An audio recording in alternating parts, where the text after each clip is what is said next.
So what I really want to do is to help all of you moms to carry on a deeper discussion about the nature of education and about what it means to form a curriculum.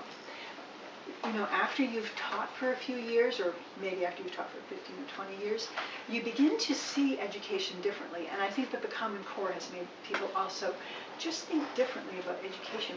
What are we really trying to do? And I wrote an essay about this a number of years ago. It's called A Curriculum for the Culture of Life. And I divided education into 10 fields of learning. And so tonight, the field that I want to talk about is catechesis. But I want to say something very particular. I'm sure that you have found curricula by this time that you hope you're going to like next year. And for Catholics, you know, curriculum, as far as information, is very straightforward. The creed, the sacraments, the commandments, and prayer. But there's something very particular that I want to bring to everybody's attention. And because the unique thing about Catholic theology is our emphasis on the Incarnation, I want actually to begin with a lesson in the anatomy of the brain, because that's just so important. So I want you to begin by imagining that you have two almonds in the palm of your hand, and those represent the amygdala. There are two of them, left and right, but the amygdala is where information from the heart comes up into the brain, and so that's where you register feelings. And then the two walnuts, a little bit larger, that's the hypothalamus, and that's thalamus and hypothalamus, and that's where lots of other stuff comes together before it's sent off to the cortex. Now, if you close up your hand like this and bend it over, the whole front part around your fingers would represent the neocortex, the front part, and then the parietal lobe, which is where you have all of your sensory motor stuff, and at the back is the occipital lobe, where you have vision, and on the two sides are the temporal lobes. But what I want you to imagine is that when I've turned up my hand like this, that I cover it all over with lovely white coils of, I was actually going to bring shaving cream, but the coils are too small, but whipping cream. Because the neocortex sits out here, and the amygdala is way down inside of here, and down your back is where the spinal cord goes down, and up the front is a special dedicated nerve called the vagus nerve that takes all the information from your heart and your internal organs and tells your brain, you know, there's stuff going on there in the wide world that's upsetting this person, or maybe it's time for it to stop being upset. But one way or the other, that's a very important dedicated set of nerves. Now, in between the cortex and the amygdala is something called the anterior cingulate gyrus. It's a very interesting part of the brain. It's one that I never heard of until this past year. But it's the part of the brain that really mediates between the neocortex and the amygdala, which is to say, between the part of your brain where you think and make decisions and the part where you feel and make decisions too. But what you really want is for the neocortex to be in touch with the amygdala and have a discussion about whether we're going to act on feelings or on ideas. And when we have all of this wonderful doctrine and we want our children to live a Catholic life, what is the problem? Why don't we live a Catholic life every single minute? And the answer is, we get scared, we get upset, wild things happen, and we're living from an emotional place. That's just the way it is. And so what we want to do is strengthen the anterior cingulate gyrus. So that's your anatomy lesson for the day, and we'll come back to it. But let me back off a little bit and talk a little bit about catechesis.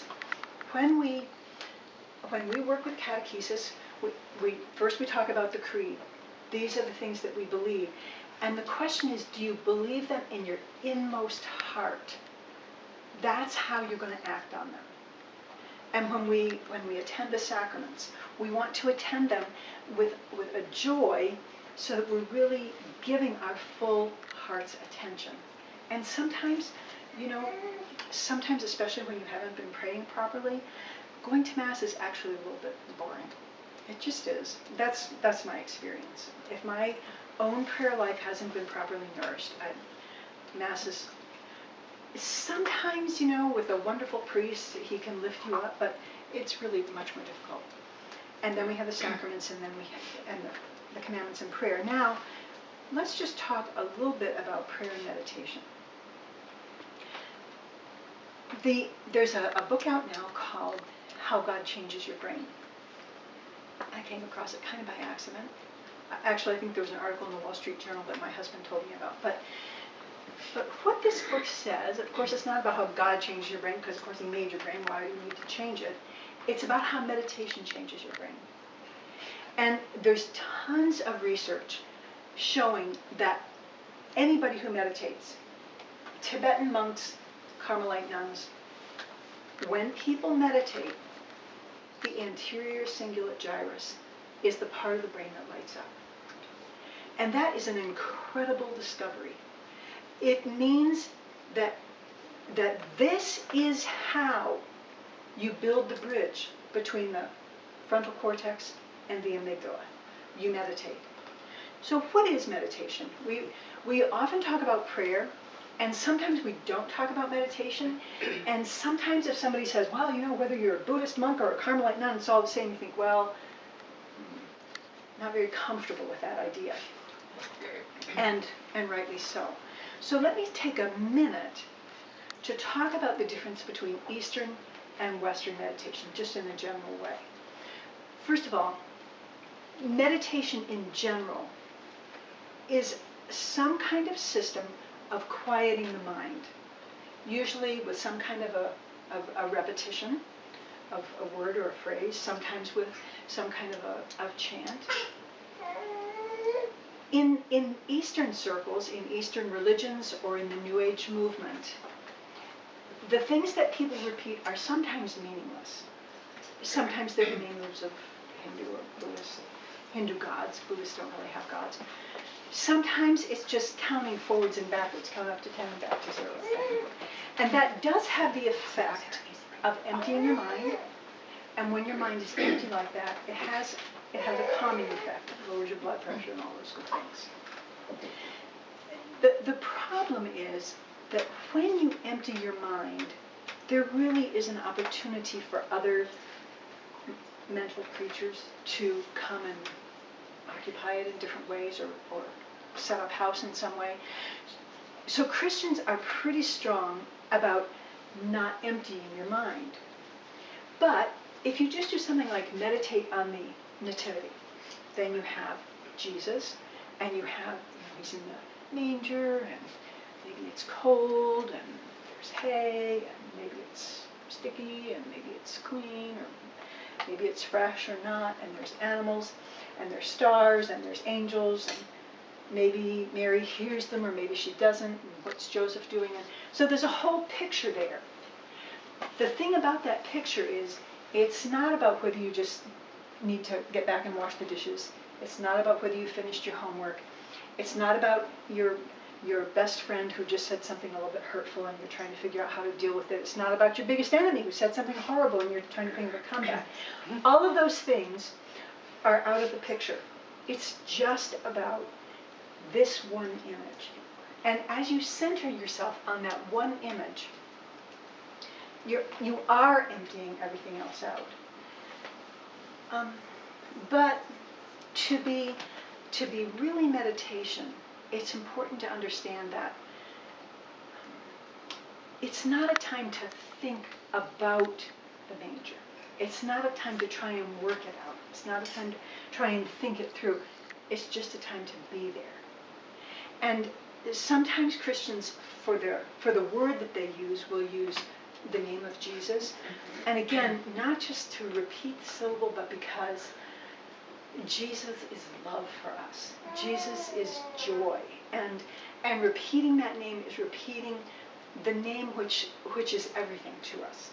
So repeating that name, repeating the name of Mary, repeating Jesus, Mary and Joseph, having that picture, but maybe even thinking of what the angels were singing, because we have some hymns, especially the short things that we sing that are very simple, that just hold the mind just so much. That's one way of meditating. Another way, which is used both East and West, is to begin by memorizing a passage or a prayer.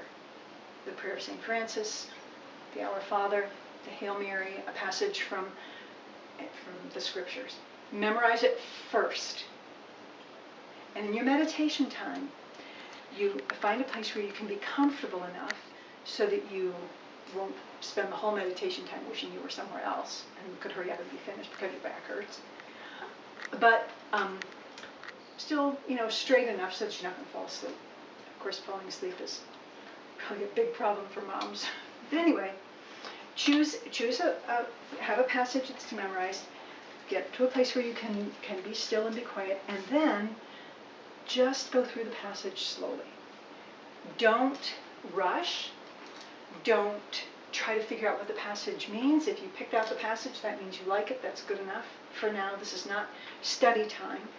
Just let the words fall into your being, one after the other.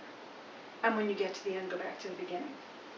And 12 to 15 minutes kind of is the minimum. If you really are meditating, some people say that half hour is really enough. And in fact, even if you feel like, oh, this is kind of fun, I'm having a good time, maybe I'll go 40 minutes. It's natural to do that. But what happens when you meditate too is that sometimes things come up from the inside that are things you haven't thought about for a long time, or things that are a little bit difficult. And if you start going over a half hour, you may start bringing up stuff that you're not ready to deal with. So if you really want to do that, go get on a retreat, go find a spiritual director and deal with it. But normally, 15 or 20 minutes or a half hour, and then stop. And also, whatever amount of time you've chosen, go all the way to the end of it. Sometimes you feel like, okay, well, nothing's happening, so, oh my gosh, I gotta wash the dishes, and you just get up and go. No, now you are maybe running away from something that needs to come up. So just pick an amount of time, stick with it, go through it. And that's a good way of meditating. And the difference then between East and West is kind of what passage you choose. We've got a whole Bible, but you do need to look at it because, of course, there's things in the Bible that would really be distracting to your meditation if you came upon them suddenly. And so when you memorize it, you say, okay, you know what? I'm actually going to skip that one line, the last line of the Psalm where it talks about bashing the Babylonian babies. That's on the sidewalk, It's just not really. So you choose your passage, and then you just stay with it and let it go in. And if you need another passage, tomorrow you can choose a different one. But it's surprising how far you can go with just allowing it to enter into you and become part of you. And the point is also that when you meditate, you are building the anterior cingulate gyrus, which is a very fascinating thing. First of all, as I said, it mediates between the amygdala and the frontal lobes. So this whole effort that we have of living our faith requires prayer and meditation. Why is that a surprise? Of course it does. God is who we want to serve and love, and we need to be in touch with him. So then you might say, well, okay, but prayer, what about prayer? Why are you talking about meditation instead of prayer? And the answer to that is, I go ahead and pray. That's more important than meditation. But some people, when they go to pray, have a difficult time. First of all, they tell God what they're concerned about, and that tends to be a lot of anxiety. But anyway, get to the end of that. What they're concerned about, who they want to pray for. And then they're out of things to say. And then somebody comes along and says, well, you need to have some listening time. So then they say, okay, but I listened for 5 minutes and God didn't say anything and this is getting boring and I don't really know what to do. And, people get stuck when you tell them, listen. And so if you just say, meditate, here's how to meditate.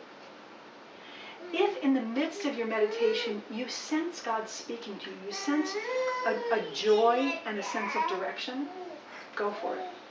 If God speaking to you trumps meditation any day of the week. But then if you start feeling like, okay, he stopped talking. Maybe he wasn't talking to me anyway. Why would he? Who am I? I am nobody. I am not a saint. I am not Saint Therese. I am not Saint Teresa. I'm not Saint Catherine of Siena. And why would God ever talk to me?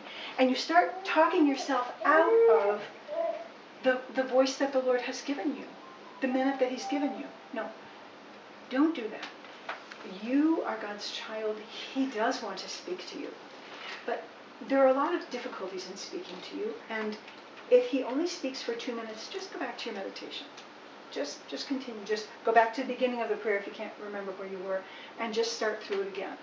And maybe he'll speak to you again, and maybe he won't, and maybe you won't sense his speaking, but you'll have a sense of direction about what to do next. You'll just suddenly see, oh, that's what was going on. Oh, that's what she meant. And that's fine. That's good enough. Just keep moving. There's something else about the anterior singular gyrus that's completely fascinating. In our brains, and they are in the anterior singular gyrus, there are special neurons called mirror neurons. Amazing. You know, when somebody comes and talks to you and they tell you something that's very, very sad, and you see the sadness on their face, and you feel sad. Okay, you probably think, as I always thought, I mean, what else could I think? I see that you're sad, and so I feel sad. And now I want things to be better. What actually happens is my mirror neurons pick up your facial expression. And they go in and start building that facial expression inside of me, because the skin of your face is right practically attached to your brain. It doesn't have this long trip to go through the rest of your body. It's right there. The mirror neurons start to make that face, and I feel the sadness of my own facial expression mirroring yours, or your joy. But those mirror neurons have an incredible function of putting me right in touch with what it is that you're feeling, far beyond what I'm conscious of. And actually, we also see mirror neurons at work in babies. You know how babies will sit there and they'll, you stick out your tongue and the baby sticks out his tongue and you're going, why is this happening? You certainly are not saying to yourself, oh, mom is sticking out her tongue, I think I'll do it. What is happening? And the answer is the mirror neurons are at work, even in those babies. That's right at the beginning. And that also says something to us about the function of images, especially images of Our Lady. Many, many images of Our Lady are images where she is clearly in meditation or prayer. And when you look at those images, your mirror neurons go to work right then and there to help pull you into a meditative frame.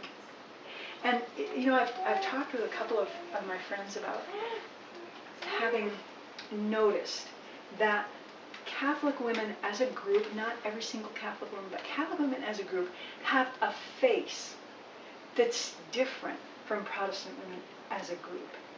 And why is that? And this is the reason why.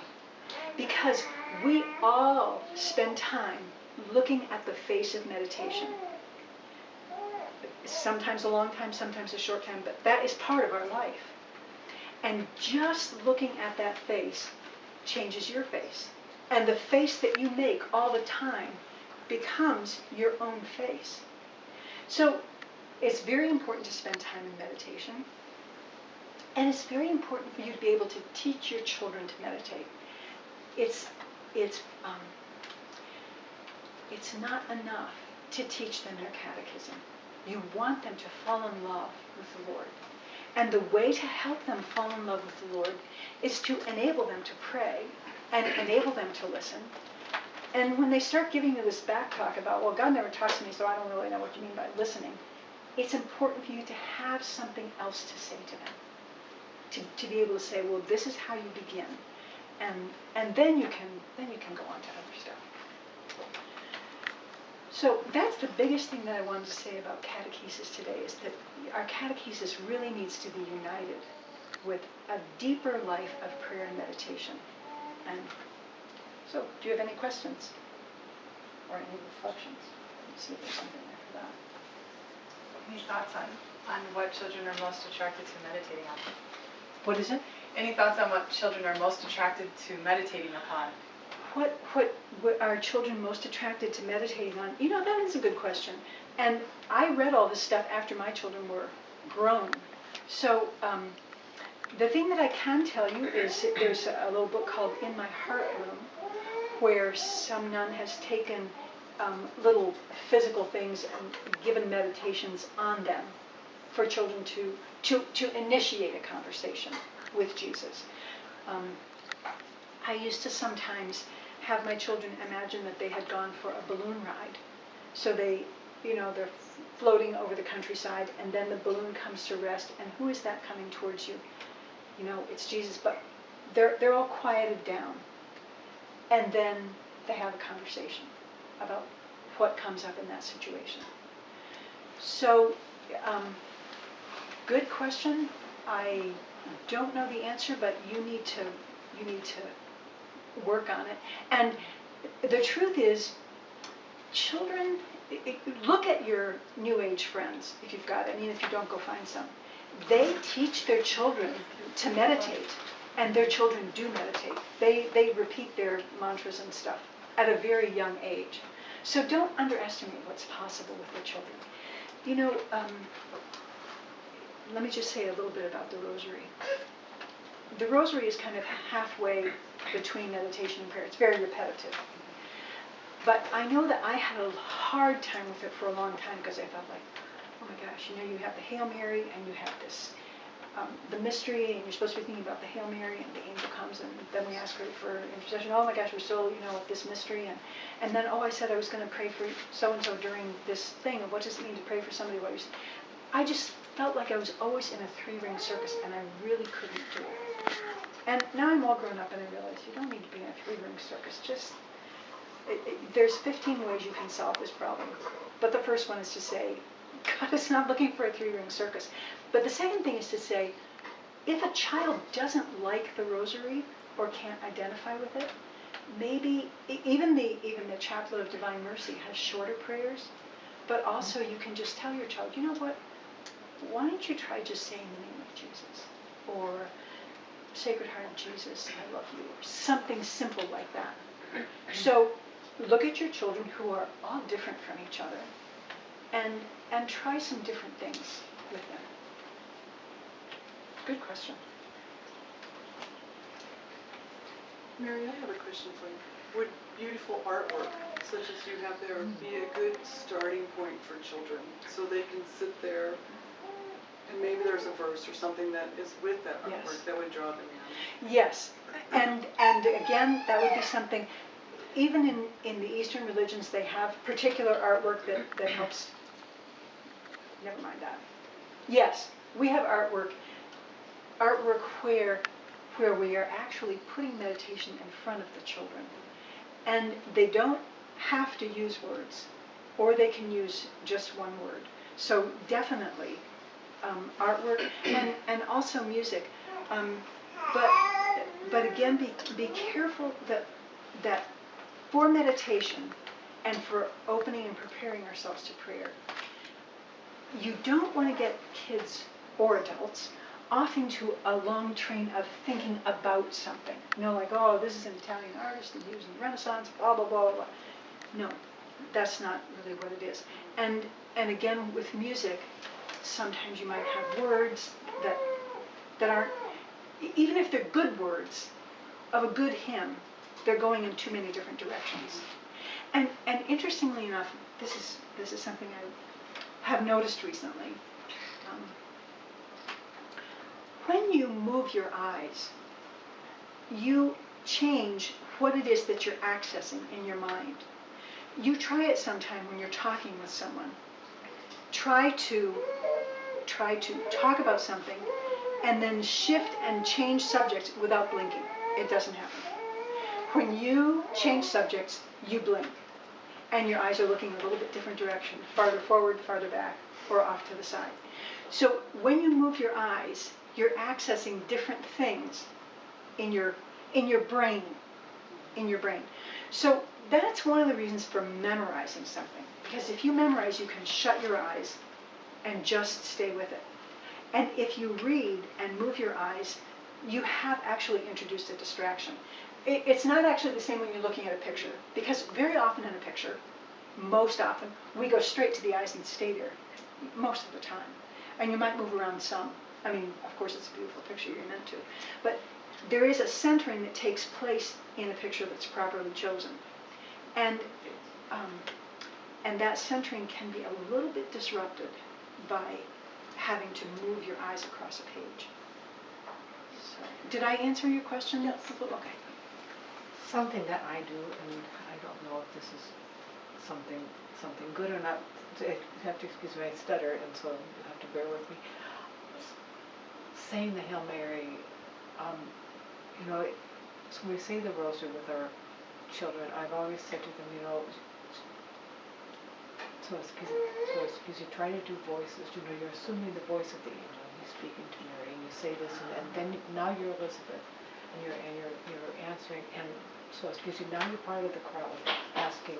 And we also talked about little different things. High school kids are all taking Latin. I think, well, we challenged, okay, so excuse me, let's learn this in Latin. And my boys who were in high school, so excuse you, took that further and said, well, I want to know all the prayers of the Rosary in Latin. Okay, I want to be able to announce the mysteries in Latin. And they start to put verb tenses and things like that. And they're thinking, and basically one of them told me recently, he said, Mom, I don't remember the Hail Holy Queen in English anymore. And I think that's okay. But then another thing, to say, you have greeted Mary when you say Ave Maria. You said basically hello. You've greeted her 53 times. And to think, that if you greet her that many times, she's certainly going to remember you someday. So you make a personal connection with that prayer and say, okay, you can do a different voice, for Hail Mary, full of grace, the Lord is with you. Change your voice. And it makes you, especially if you have ADD, which I do and most of my children do, it makes you more focused on what you're saying, because you're thinking, okay, there are actually voices going on here. There are interactions. It's not just repetitive. It's a theater. And I think if you can get them to think like that, sometimes, I know it works for us. That is amazing. So to actually bring the Hail Mary into a theater, recognizing there's this voice, there's actually three different voices in every the angel, prayer. Right. Mary, Elizabeth greeting Mary, and then us asking. And so you have that little voice shifting thing. Yes. And that's also important because you don't want to get into a place where repeating is just repeating automatically. Because if you don't do that, so excuse me, your mind is wandering all the time and thinking, but if you're always changing a voice, then you're more, present there in your prayer, and you're thinking, you have a little more masculine voice, and then, I don't know, it's like the 7 faces of Eve, because we have all these personalities coming out in the prayer.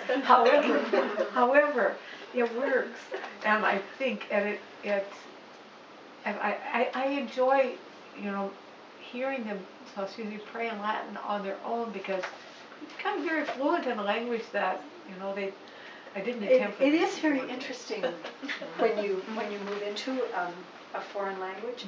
It's another way of taking you into a new place. Right. It is a new place. This is a little bit of a side thing, but when you learn a foreign language, the brain doesn't have the word table here in German, Latin, French, something else. It has all your English here, all your Latin here, all your German here, all your French there. And so when you step into another language, you are stepping into another place. And that is part of like putting on a veil when you step into the church. Right. It's a way of saying, this is my stillness persona. This is where I'm directing my attention and asking my mirror neurons to go to work on this relationship.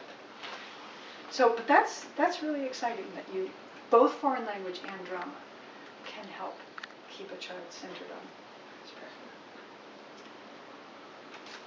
Is it possible to meditate in your sleep, or are you praying in your sleep, or both? You know, there are, sleep has specific functions that are there whether you're prayerful or not. And God is calling you to be his child at all times, waking or sleeping. So it can happen that you go to sleep, and in your sleep, your desire to be with God comes into the dream, and God is able actually to address you maybe more clearly than when you're awake, because sometimes when you're awake, you're thinking, no, God wouldn't talk to me. You know, and the resistance is right there so fast. So yes, God can speak to you, and one of the values of having meditation or prayer late, last thing in the day, is to go into your sleep with an invitation to God to continue to be at work with you. Definitely. Another prayer that's, I don't know of anybody else who's used this, but the prayers from the canon of the Mass are wonderful meditation prayers. And if you just pick up one of those prayers, just a paragraph, because of course the whole thing is very long, the whole Eucharistic prayer, but take a section of the Eucharistic prayer, memorize it, and then use it for meditation for a few days. It will help you with Mass itself to allow those words to just sink into you and become part of your heart. I read part of the book that you mentioned, how God changes How God changes our brains, or your brain. and I found it to be very intriguing that he's talking about memory at the time, and I haven't gotten far enough into it if it applies to other parts of our brain than just memory. I found it intriguing that he had given these Alzheimer patients, or I don't know if they might not have been classified Alzheimer's, but dementia or anyway, they decided to go with an Eastern Yes. meditation, and it included touching a finger and speaking a word when they touched each finger, and they had to speak it out loud. And they found that repetitive movement and speaking out loud and repeating the same things over and over really improved their memory. And I thought, what is the rosary? Repetitive movement, speaking out loud if you're going to speak the word, and speaking the rosary out loud, and repetitive words over. Thought, wow, yeah, that's awesome, Lord. You're pretty cool. It is awesome. But I thought that was really neat, because I do find the rosary to be more meditative, more a meditation for me now in my life than ever, I guess. I come up on things like Mother of God, and I go, wow, that's humbling. Like Mary didn't need any humbling. She was the Mother of God. How can that not be? I can't think of anything more humbling than that. So, and there's just, since To be called the Mother of God. right, to raise God, that's.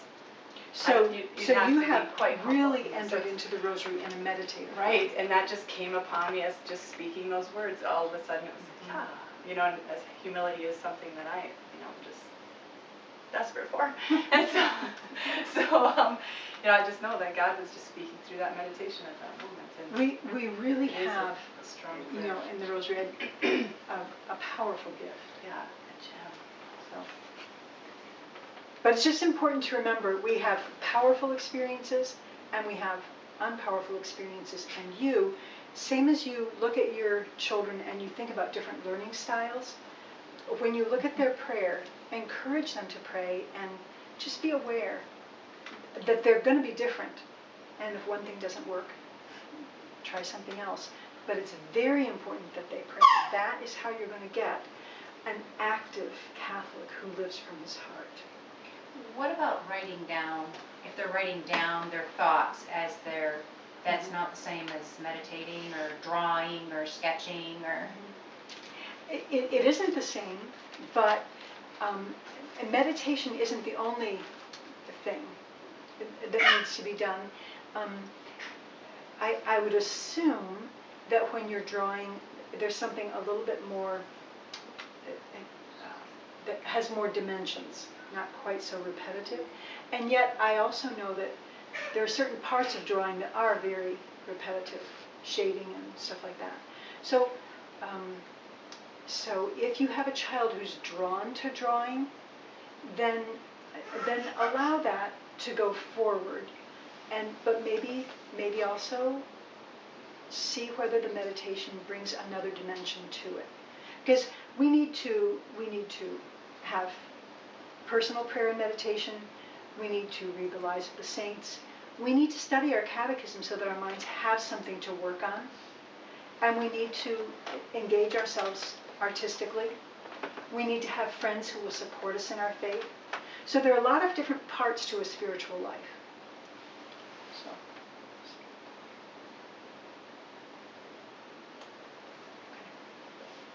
Mary, I think that, were you referring to Sophia Cavalletti?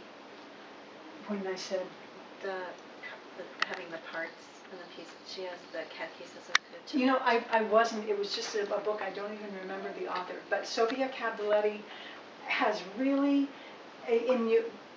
with Montessori, thought through how to speak to children about God. And it's very interesting because sometimes we tell children things that are developmentally beyond them. The first thing that she pointed out was children below the age of 6 have not sinned. They haven't.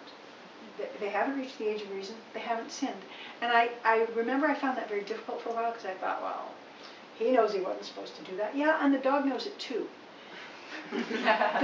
So children, very little children and dogs can feel guilty and they can recognize that they're doing something you didn't want them to do. But sin is knowing I have broken what I recognize as right. And that comes at a specific age.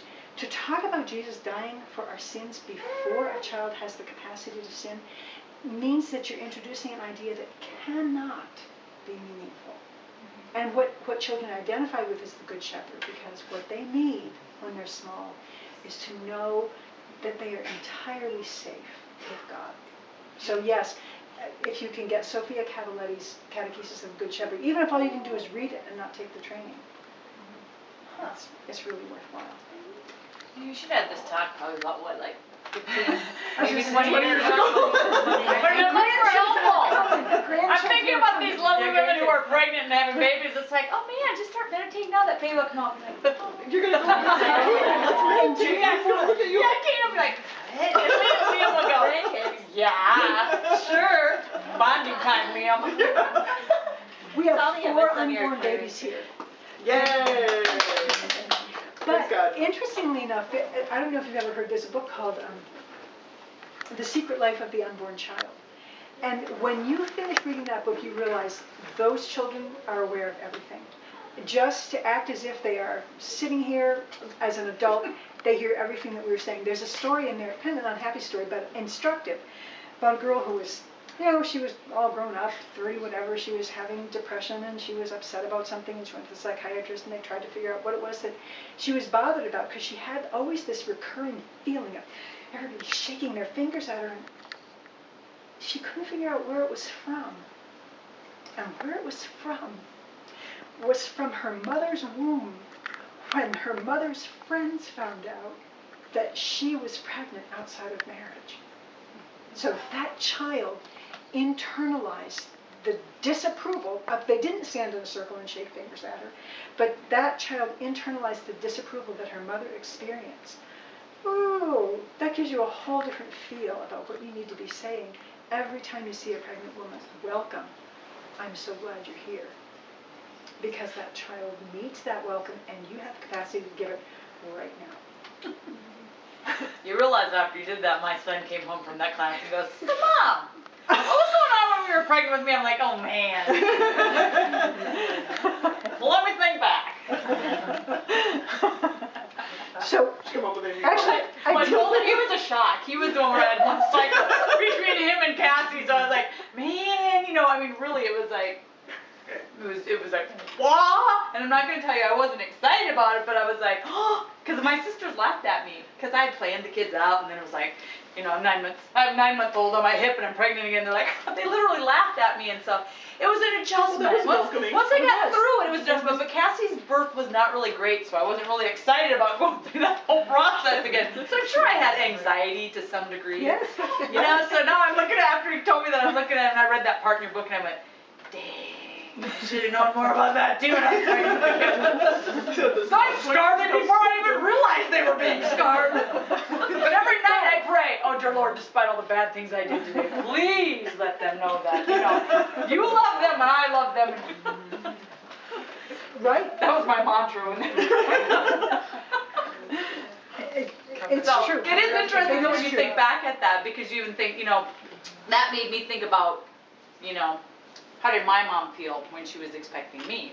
You know, Yes. were there some things that were going on that maybe caused me to be a little bit more, That's interesting. I mean, it really did. After he told me that, I you know, of course my guilty thing was, well, I wouldn't say that we, you know, you were a big, great surprise. But you know, Was I planned? there was a certain point in my life where I had to ask my mom what went on, because I just felt like something must have been going on. And it was, she really, really didn't want to be pregnant back Yeah. then. That's just all there is to it. And you can't change that, it's just reality. She still had me, I'm here, I'm glad I'm here. Well, and it doesn't mean that she didn't love you. It just means, like I said, you know, sometimes Sometimes it's you a know, you have things going on that you go, wow. I wouldn't, you know, so Yeah. it was interesting. That made me get a whole new perspective. Yeah. So, How Keenan feels about it. yeah. Keenan's looking at me some days and go, I wonder what my mom meant by that. So, thank you for coming. And I hope that you'll have many things to say to each other and more questions.